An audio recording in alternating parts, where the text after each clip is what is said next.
Hi viewers, నా పేరు కిరణ్ కుమార్. మీరు చూస్తుంది ఫైనాన్షియల్ అడ్వైజర్స్. సాధారణంగా చాలామందికి వచ్చే డౌట్ ఏంటంటే, సార్ మేము బిజినెస్ స్టార్ట్ చేస్తున్నాము, మాకు ఏ లైసెన్స్ అవసరం వస్తుంది, అసలు మేము లైసెన్సెస్ తీసుకోవాలా లేదా అని చాలామందికి చాలా డౌట్స్ ఉంటాయి. కొంతమంది తీసుకుంటారు, కొంతమంది తీసుకోరు. అయితే ఇక్కడ తీసుకోవడం కంటే తీసుకోకపోవడం వల్లనే ఎక్కువ నష్టాలు ఉంటాయి. అవేంటో ఇప్పుడు చూద్దాం. సాధారణంగా బిజినెస్ స్టార్ట్ చేయాలి అనుకుంటే ఏ బిజినెస్కైనా తప్పనిసరిగా ఉండాల్సింది లేబర్ లైసెన్స్. ఈ లేబర్ లైసెన్స్ అనేది తప్పనిసరి. ఎందుకంటే ఈ లేబర్ లైసెన్సే నీకు బిజినెస్ ఉందని నీకు బిజినెస్ ఉందని ఎగ్జిస్టెన్సీని తెలపడానికి. అంటే మనం ఈ లైసెన్స్ రిజిస్ట్రేషన్ చేసుకోగానే మనకేమొస్తుంది, the government of Telangana or government of Andhra Pradesh or whatever it may be, మీరు ఏ స్టేట్లో ఉంటే ఆ స్టేట్ నేమ్ వస్తుంది. సో దీనివల్ల ఏం యూజ్ ఉంటుందంటే, మీరు ఎప్పుడైనా బ్యాంక్ లోన్స్కి వెళ్ళినా, ఫండింగ్కి వెళ్ళినా ఈ లేబర్ లైసెన్స్ అనేది తప్పనిసరి. వాళ్ళు అడుగుతారు, మీకు 3 years ఐటీఆర్స్తో పాటు ఈ లేబర్ లైసెన్స్ కూడా అడుగుతారు. ఈ లేబర్ లైసెన్స్ ఉండడం వలన మనకి చాలా లాభం, చాలా బెనిఫిట్స్ ఉంటాయి.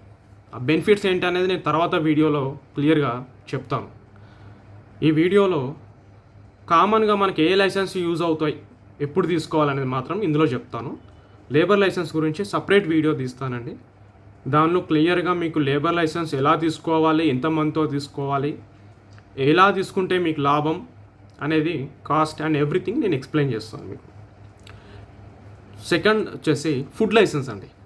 ఈ ఫుడ్ లైసెన్స్ అనేది ఎప్పుడు తీసుకోవాలి అంటే, చాలామంది ఫుడ్ వెండర్స్ ఉంటారు కదండి. ఇప్పుడు మనకి స్ట్రీట్ ఫుడ్ వెండర్స్ అయినా ఏదైనా సరే అండి, మనం పబ్లిక్కి ఫుడ్ అమ్ముతున్నామంటే మాత్రం ఫుడ్ లైసెన్స్ తీసుకోవాల్సిందే. ఫుడ్ లైసెన్స్ తీసుకోవాలి అంటే ఎలా సార్, మేము చిన్న బిజినెస్, చాలా చిన్నది, మాకు నెల కాగానే 10-15 వేలు మిగులుతాయి, అంతకంటే ఎక్కువ మిగిలాయి, అయినా మేము ఫుడ్ లైసెన్స్ తీసుకోవాలి అంటే తీసుకోవాలి, తప్పనిసరి. ఈ ఫుడ్ లైసెన్స్లో కూడా మళ్ళీ 3 types ఉంటాయండి: లోకల్, స్టేట్ లెవెల్, సెంట్రల్. ఈ స్ట్రీట్ ఫుడ్ వెండర్స్ ఎవరైతే చిన్న చిన్న బిజినెస్లు చేస్తుంటారో, ఈవెన్ పానీపూరి బండి అయినా సరే, లోకల్ లెవెల్ తీసుకుంటే సరిపోతుంది. దీనికి సంబంధించి ఈ 3 levelsలో కాస్ట్ ఎలా ఉంటుంది, అండ్ ఒకవేళ మనం స్టేట్కి అప్గ్రేడ్ అవ్వాలంటే ఎంత టర్న్ ఓవర్ ఉంటుంది అనేది నెక్స్ట్ వీడియోలో తప్పనిసరిగా ఫుడ్ లైసెన్స్ మీద తీస్తాను. ఇంకొకటి ఏంటంటే, ఫుడ్ లైసెన్స్ అనేది లేకపోతే మనకు చాలా ప్రాబ్లం అవుతుంది. ఎలా అంటే, సపోజ్ అండి, చాలామంది డిపార్ట్మెంట్ వాళ్ళు ఏం చేస్తారంటే, సైట్ విజిట్కి వస్తారు, వచ్చి మీకు ఫుడ్ లైసెన్స్ ఉందా అని మనకు క్వశ్చన్ చేయడం జరుగుతుంది. ఆ టైంలో మనకు ఫుడ్ లైసెన్స్ లేకపోతే మాత్రం వాళ్ళు జరిమానా విధించి వెళ్తారు.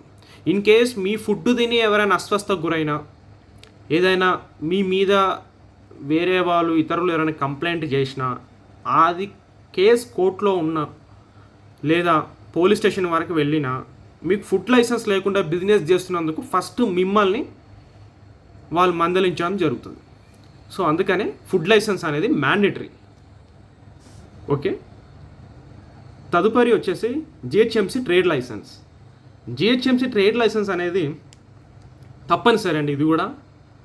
కాకపోతే జిహెచ్ఎంసీ ట్రేడ్ లైసెన్స్ అనేది మనకి ఇప్పుడు చాలామంది తీసుకోవడం లేదు. మాకెందుకండి జిహెచ్ఎంసీ ట్రేడ్ లైసెన్స్, అసలు మాకు కొంతమంది తెలీదు ట్రేడ్ లైసెన్స్ అంటే కూడా. నేను వాళ్ళ గురించి చెప్తున్నానని, తెలిసిన వాళ్ళ గురించి కాదు. జిహెచ్ఎంసీ ట్రేడ్ లైసెన్స్ అనేది మ్యాండేటరీ అండి. అది ఎస్ఎఫ్టీని బేస్ చేసుకొని ఉంటుంది. ఇప్పుడు మన షాప్ వచ్చేసి 140 SFT, మీరు లోపల షటర్ తీసుకున్నారనుకోండి, ఒక 200 SFT ఆ 300 SFT ఉంటుంది కదా. ఆ ఎస్ఎఫ్టీని బేస్ చేసుకొని మనకి ఒక్క ఎస్ఎఫ్టీకి 3 rupees or 4 rupees or 5 rupees అని ఉంటుంది. ఈ 3 or 5 or 4 అనేది 4 rupees అనేది కూడా డిపెండ్స్ ఆన్ మీ ముందు రోడ్డుని బట్టి ఉంటుంది. For example, double line road అనుకుందామండి. అంటే వెహికల్స్ ఒక సైడ్ వస్తుంటాయి, ఇంకొక సైడ్ వెళ్తుంటాయి, డబల్ లైన్. అప్పుడు మీకు ఎస్ఎఫ్టీ అనేది ఎక్కువ ఉంటుంది, 5 rupees అలా ఉంటుంది.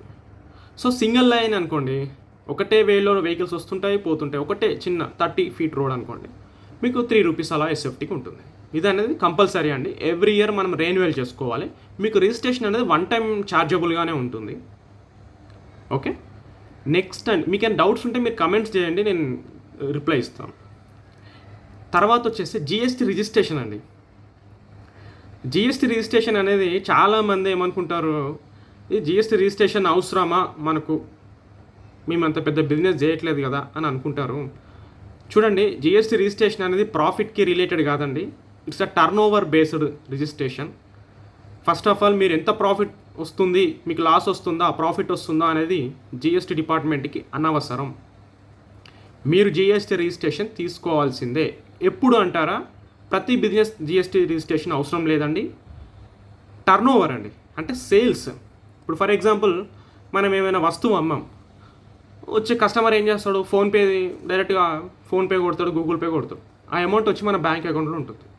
సో 31st మార్చ్ అంటే అకౌంటింగ్ అనేది ఇన్కమ్ ట్యాక్స్ డిపార్ట్మెంట్ అయిన జిఎస్టీ డిపార్ట్మెంట్ అయిన ఫైనాన్షియల్ ఇయర్ అనేది 1 ఏప్రిల్ నుండి తర్వాత 31 మార్చ్ వరకు, అంటే సంవత్సరం 1 ఇయర్. మన calendar year 1 January to 31 December ఉంటుంది కదా.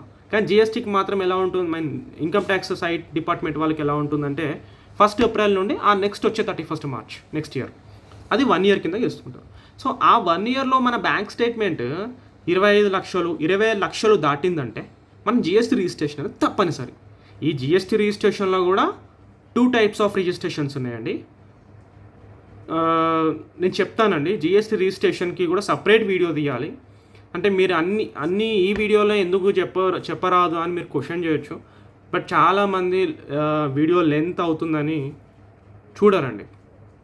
సెకండ్ థింగ్ ఏంటంటే, మన పర్పస్ ఏంటి, మ్యాక్సిమం పబ్లిక్కి వాళ్ళ టైం వేస్ట్ చేయకుండా రీచ్ అవ్వడమే.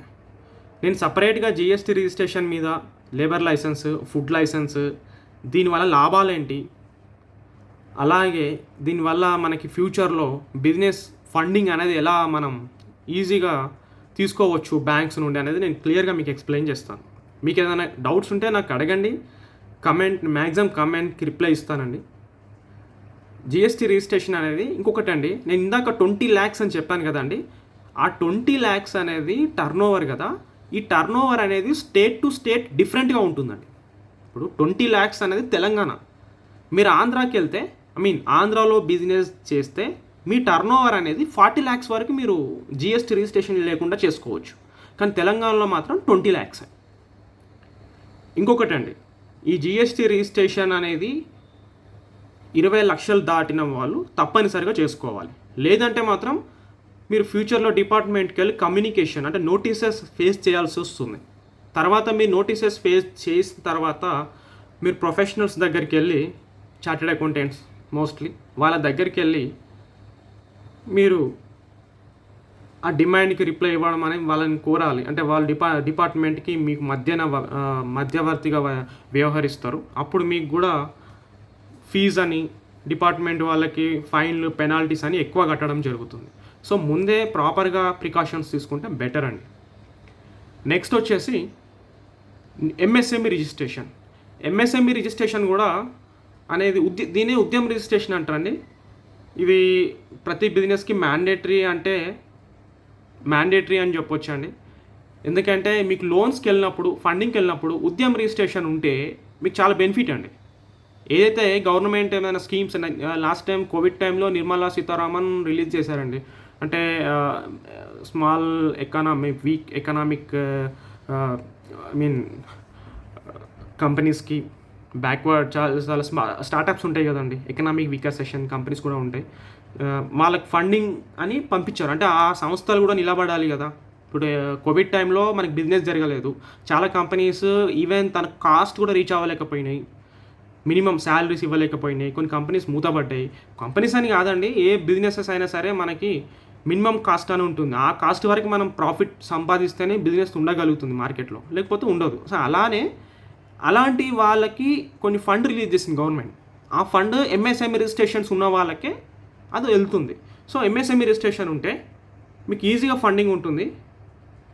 డెఫినెట్గా అని చెప్పట్లేదండి, ఈజీ ఉంటుంది ఫండింగ్ వే అని చూస్తారు, మిగతా డాక్యుమెంట్స్ కూడా చూస్తారు వాళ్ళు.